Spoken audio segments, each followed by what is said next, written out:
Hi, everyone. I would like to give you an update message on our healthcare system in the Chatham-Kent Alliance area. One of the reasons why I'm doing this is just to make sure that all your pastoral needs can be met, specifically when it comes to being in a state of illness or sickness. One of the dimensions that we're looking at right now is on-call priests. And so I'm responsible in the Deanery of Kent for creating a schedule to ensure that the hospitals have a priest on call 24/7. And so a number of the priests in our deanery have graciously made sure that this can be covered to ensure that our people who are dying or who are about to enter into a phase of their life in palliative care, that at the hospital and hospice, there's always a priest on call. Now, these calls are typically reserved for people who are in danger of death. And so if you need to have a priest come in, what we would encourage you to do, whether or not your family member or yourself are in the hospital or at hospice, ask the nurse or the staff to call a Catholic priest. The reason why I say this is because it used to be years ago that when you would sign in to a hospital, they would ask you what your denomination of faith was, and they'd put that into your file. And then if you were in the hospital, the priest or the pastor would have access to who was in the hospital if there was, say, a priest who was a chaplain.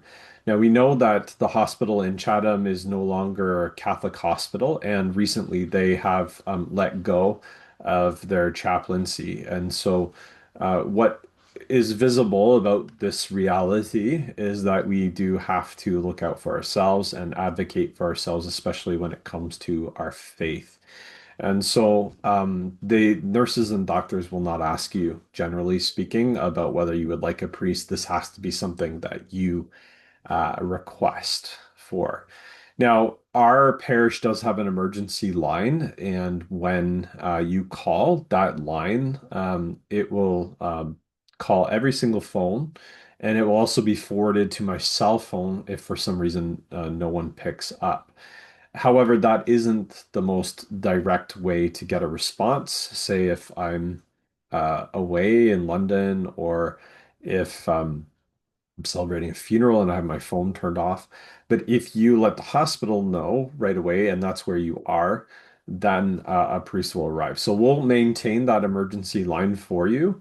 But we do encourage you if you're in the hospital or if you're at hospice to ask the staff who I email a schedule every month out to.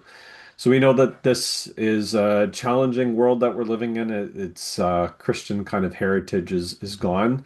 But it's important for us to, as Christians and Catholics, to know what is available to us, and we as priests are dedicated to trying to make sure that we can meet your spiritual needs. And so this is the best way just to communicate with us so that we know what those needs are and then we can address them. Another thing that I'd like to mention is there's a number of people who are homebound in our parish that would like a visit.